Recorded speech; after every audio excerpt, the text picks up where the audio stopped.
Subscribe Kepoin Tekno untuk tips dan info menarik seputar teknologi setiap hari.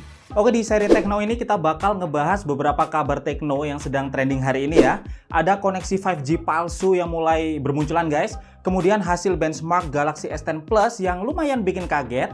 Kemudian ada paten baru Touch ID di iPhone. Ini lebih canggih dari in-display fingerprint saat ini ya. Sampai dengan sepatu baru dari Xiaomi. Halo, saya Febian dari channel Kepoin Tekno, berbagi tips dan info menarik seputar teknologi setiap hari. Oke, kabar pertama ini datang dari Apple yang mulai ikut mempopulerkan koneksi 5G palsu bernama 5GE atau 5G Evolution. Seperti yang kamu tahu, belum ada iPhone 5G ya sampai saat ini. Bahkan kabarnya iPhone 5G juga nggak bakal dirilis sampai tahun 2020 nanti. Tetapi di iOS 12.2 Beta 2, iPhone XS dan iPhone XS Max ini menampilkan koneksi bertuliskan 5GE untuk pengguna AT&T. Dan 5GE ini atau 5G Evolution ini sebenarnya bukanlah koneksi 5G yang sesungguhnya guys. Ini cuman bahasa marketing aja ya dari AT&T, sekedar nama rebrand dari koneksi 4G LTE mereka yang sedikit lebih cepat untuk HP yang punya antena 4x4 MIMO. Ya ibaratnya kalau belum bisa rilis koneksi 5G, sedangkan koneksi 5G sedang jadi tren, maka ganti aja nama 4G LTE jadi sesuatu yang berbau 5G seperti 5GE ini. Itulah strategi marketing yang sedang dilakukan oleh AT&T dan bukan tidak mungkin nanti juga bakal ditiru oleh provider yang lainnya. Sebelumnya AT&T juga udah menanamkan fitur ini ke banyak smartphone Android yang punya antena 4x4 MIMO ya, seperti Samsung Galaxy S8 aktif, kemudian LG V30, LG V40 dan sebagainya. Oke, kabar kedua, sekarang ini muncul hasil benchmark dari Samsung Galaxy S10 Plus di Geekbench. Dari skor benchmarknya ini terlihat varian Galaxy S10 Plus dengan Exynos 9820 ini punya skor yang lebih tinggi dari Galaxy S10 Plus yang pakai Snapdragon 855. Skor benchmark Galaxy S10 Plus ini juga lebih tinggi guys dari mayoritas smartphone Android saat ini, termasuk Huawei Mate 20 ya yang udah pakai Kirin 980. Tetapi meskipun lebih tinggi ya dari banyak smartphone Android saat ini, hasil benchmark Samsung Galaxy S10 Plus ini masih kalah dengan iPhone XS yang menggunakan Apple A12 Bionic. Selain hasil benchmark ini, Galaxy S10 juga dipastikan support Wi-Fi 802.11ax ya, atau yang lebih familiar dikenal sebagai Wi-Fi 6. Ini adalah standar baru Wi-Fi yang menjanjikan kecepatan, kemudian keawetan baterai dan juga efisiensi yang lebih baik.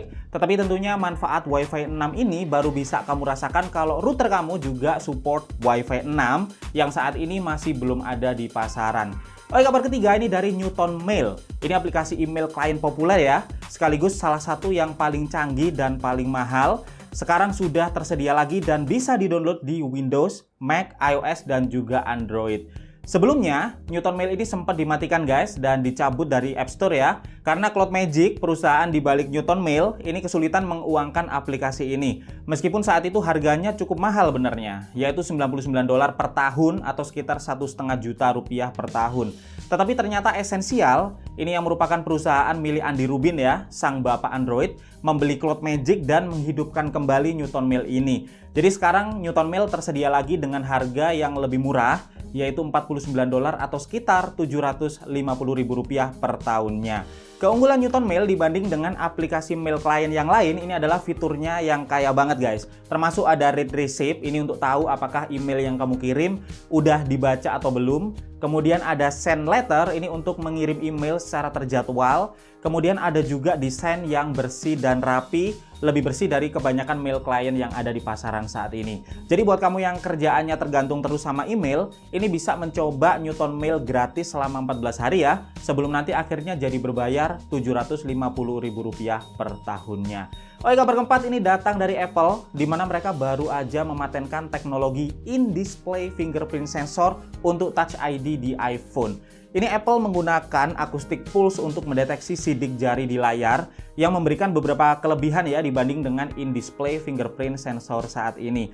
Misalnya bisa mengurangi jumlah dan ketebalan komponen yang dibutuhkan ya. kemudian mempermudah produksi layar, serta lebih cepat dan hemat energi saat digunakan. Jadi teorinya nanti bisa lebih tipis lah smartphone-nya kalau pakai teknologi ini. Selain itu ada kemungkinan juga kalau Touch ID ini bisa mendeteksi fingerprint di seluruh bagian layar, bukan cuma di area tertentu aja yang sudah ditentukan. Tetapi saat ini statusnya masih sebatas paten ya, jadi mungkin aja bakal dijadikan fitur baru di iPhone selanjutnya. Tapi mungkin juga enggak. Sampaikan aja di kolom komentar guys, apakah kamu lebih tertarik dengan Face ID atau Touch ID di layar seperti ini, atau bahkan pengen dua-duanya ditanamkan ke iPhone sekaligus. Oke, sekarang kabar kelima. Ini ada rendering iPhone 2019 yang keren banget ya dari Phone Arena, menggambarkan bagaimana iPhone 2019 ini dengan iOS 13 yang punya fitur dark mode. Jadi bisa kamu lihat rendering ini menggunakan desain berdasarkan bocoran render terbaru iPhone 2019 yang pakai 3 kamera belakang dengan desain horizontal, tetapi dengan overall desain yang nggak jauh beda dengan iPhone XS series saat ini. Untuk dark mode-nya sendiri menggunakan background hitam, lalu ada dark mode di App Store yang juga didominasi warna hitam, begitu juga di control center. Tentunya dark mode seperti ini menguntungkan banget ya buat pengguna iPhone X dan XS series yang udah pakai layar OLED karena bisa lebih hemat baterai dibandingkan dengan menggunakan tampilan cerah seperti di iOS 12 saat ini. Anyway, ini masih sekedar mock-up. iOS 13 beta sendiri nanti bakal dirilis setelah event WWDC 2019 dan nanti akan kita lihat seperti apa dark mode di iOS 13 yang sebenarnya. Oke, kabar ke-6 ini dari Oppo. Jadi mereka baru aja mendaftarkan trademark nama smartphone baru yaitu Oppo Find Z.